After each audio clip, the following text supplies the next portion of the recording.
बिस्मिल्लाहिर्रहमानिर्रहीम। अस्सलाम वालेकुम नाज़रीन, सच डिजिटल के साथ मैं हूं आपका मेज़बान आज़म बाजवा।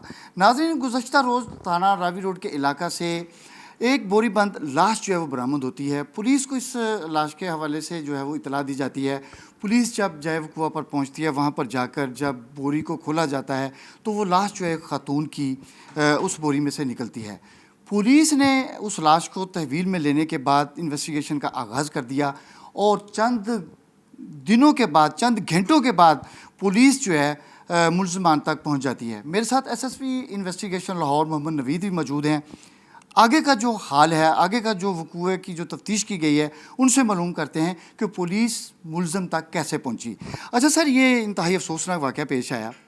ये बताइएगा कि पुलिस ने कैसे चंद घंटों के दौरान मुलज़म तक रसाई हासिल की और वजह क्या थी इस खातून को कत्ल करने की?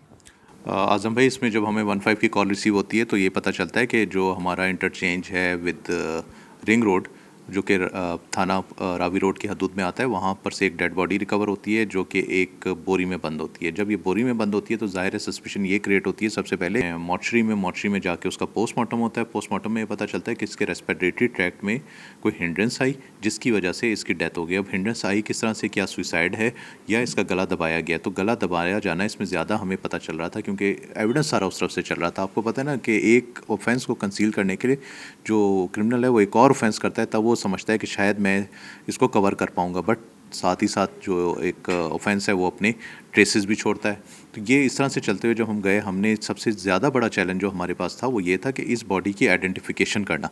आइडेंटिफिकेशन लकीली इसकी हो गई और बहुत जल्दी हो गई, और रावी रोड के ये रिहायशी थे जो इसमें अक्यूज़ था, वो करीब ही विसिनिटी में डेड बॉडी को फेंक के और वहाँ से वो फ़रार हो जाता है।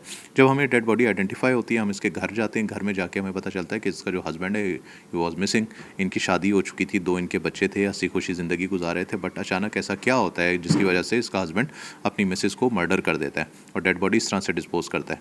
अब हमने उस पर वर्किंग शुरू की और विद इन हमने जो है 24 आवर्स में इसके केस को ट्रेस करके नेक्स्ट 24 आवर्स में इसके हस्बैंड को अरेस्ट किया। और उससे जब हमने इंटेरोगेशन की तो उसने ये बताया कि उस लड़की के जो है किसी से ताल्लुकात थे जो इसकी नॉलेज में आए। ये पहले भी मना करता रहता था, बट चीज़ें इस हद तक चली गई थी कि वो इसके काबिल बर्दाश्त ना थी, लिहाजा इसने उसका गला दबा के दुपट्टे से और इसको मर्डर कर दिया। और उसके बाद ये उसकी डेड बॉडी फेंक गया। हम इसको लेकर आए बहावलपुर से, वहाँ इसका नेटिव टाउन था, वहाँ जाके इसने भेज भी बदल लिया ताकि किसी को पता ना चले।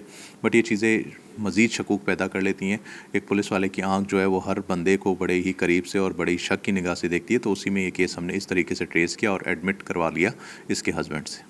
अच्छा सर, मुझे बताइएगा कि जब डेड बॉडी मिलती है ख़तून की, तो किस तरह पुलिस जो है वो उसकी शनाख्त जो है वो हासिल कर सकी? फिर कैसे पता चला कि इसका कातिल जो है इसका शौहर है?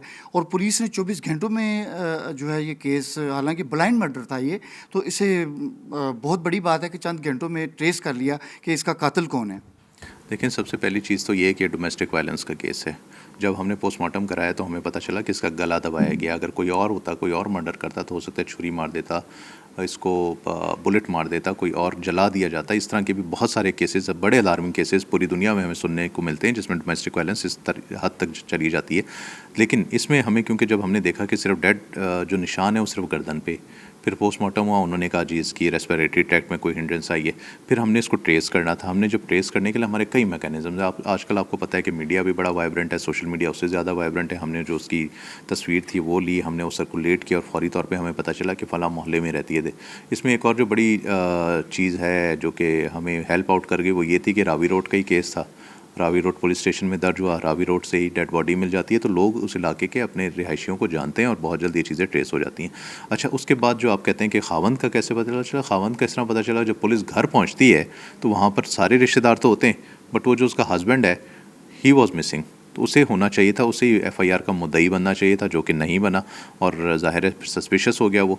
पुलिस ने उसके पीछे वर्किंग शुरू की तो वो लाहौर में ट्रेस नहीं हुआ। देन इस बड़े क्रूशल वक्त पे उसको घर पे होना चाहिए था। वो बहावलपुर से हमने अरेस्ट किया, उसकी इंटेरोगेशन की और उसने ये अपने ऑफेंस को एडमिट किया। नाजरीन, कातिल चाहे जितना मर्जी शातिर हो, लेकिन वो फिर भी कोई ना कोई सुराग जो है पीछे छोड़ जाता है। तो पुलिस ने जो है उसी के छोड़े हुए सुराग को, सबूत को जो है वो हासिल किया। हासिल करने के बाद जो है इस मर्डर की मुकम्मल जो है वो तहकीकात की, तफ्तीश की, और तफ्तीश के दौरान उन्हें पता चला कि इस खातून का जो कातिल है इसका शोहरी है। तो पुलिस ने जो है मुकदमा दर्ज होने के बाद बहावल नगर के इलाके से 24 घंटों के दौरान उसे गिरफ़्तार किया, और गिरफ़्तार करने के बाद उसके ख़िलाफ़ जो है मज़ीद तहकीकात का सिलसिला इस वक्त जो है वो शुरू कर दिया गया है। और उम्मीद की जाती है कि उस खातून को जो इस दुनिया से चलेगी उसे भी लाजमी इंसाफ मिलेगा, और पुलिस जो है इस कातिल को इसके मनकती अंजाम तक ज़रूर पहुँचाएगी। इसी के साथ अपने मेज़बान आज़म बाजवा को इजाज़त दें, फिर मुलाकात होगी। अल्लाह हाफिज़।